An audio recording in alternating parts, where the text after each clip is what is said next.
Assalomu alaykum ota. Va alaykum assalom va rahmatullohi va barakatuh. Bizda savol bor edi.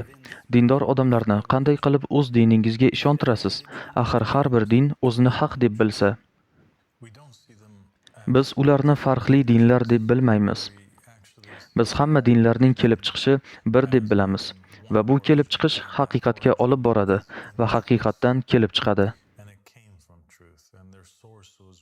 Hamma dinlarning manbasi bir va bu Xudodir. Ammo biz ishonamizki, vaqt o'tishi bilan iblis dinlarni filtrlashga, ular ichida ko'plab chalkashliklar chiqarishga va ularni noto'g'ri talqin qilishga erishdi. Shunday qilib, turli xil dinlar yoki mazhablar o'zlarining ta'limotlarida muayyan bir aspektlarda qotib qolishdi va aynan ana shu aspektlar orqaligina najotga erishiladi deya da'vo qilishdi. Masalan, yahudiylikda asosiy e'tibor qonunlarni himoya qilish, Xudoning amrlarini bajarish ekanligini topishingiz mumkin. Toki siz shunday qilasiz ekan, demak najotga erishasiz. Ya'ni bu amrlarni himoya qilish va ularni bajarishning o'zi najotdir. Yana bir misol, xristian dinida shuni ko'rishingiz mumkinki, asosiy e'tibor e'tiqodga qaratilgan. Ularning e'tiqodida Iso bizning gunohlarimiz evaziga tovon sifatida hojda tortilish uchun yuborilgan. Bunga ishonar ekanmiz, biz dinga xizmat qilamizmi yoki qonunlarga amal qilamizmi, buning ahamiyati yo'q. Bularning barchasi keyingi darajada. E'tiqod birinchi o'rinda turadi va aynan najot ham ana shunda. Islom dinida ham sunniy islom bo'ladimi yoki shiya islomi bo'ladimi? Misol uchun, sunniy islom ham yahudiylikdagiga o'xshash. Asosiy e'tibor markazida islomdagi Xudoning amrlarini bajarishdir va najot ham ana shunda. Shiya islomida esa e'tibor ko'proq 12 imomlarga itoat etish yoki ishonishda va ularning gunohlaringiz uchun shafoatchi bo'lishlari haqidagi faktga qaratilgan.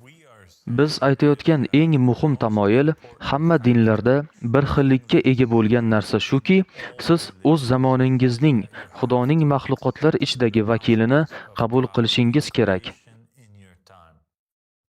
Biz shuni aytamizki, kimdir o'z davrining imomini tanimay dunyodan o'tar ekan, johillik o'limida vafot etadi. Biz insonlarni dinning bir bo'lgan talqini ustida birlashishini imkonsiz deb aytamiz. Ya'ni agar hidoyat yoki Xudoning so'zi kelmagan bo'lsa. Va mana nima uchunki yahudiylar Muso alayhissalomning davrida birlashgan edi. Chunki aynan Muso alayhissalom ular uchun hidoyat edi. Iso alayhissalomga ergashuvchilar o'zlarining zamonida va apostollar davrida birlashgan edilar, chunki ular odamlar oralarida edi. Muhammad alayhissalom islom tarixida ham musulmonlar Muhammad alayhissalomning hayot vaqtlaridagina birlashishgan, chunki ular Xudoning vakili atrofida to'planishgan va birlashgan edilar.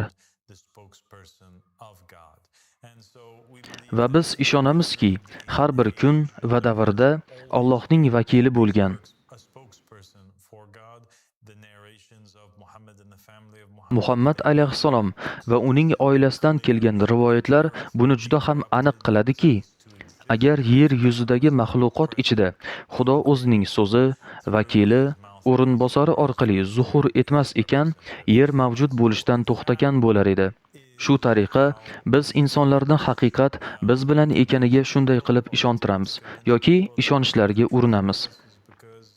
Chunki butun planetada odamlar uchun ularni birlashtiradigan va Xudoning qonunlariga chindan rioya qilinishiga yoki ularga amaliyotda amal qilinishiga boshqa yo'l yo'q. Katta rahmat sizga ota. Sizga ham rahmat.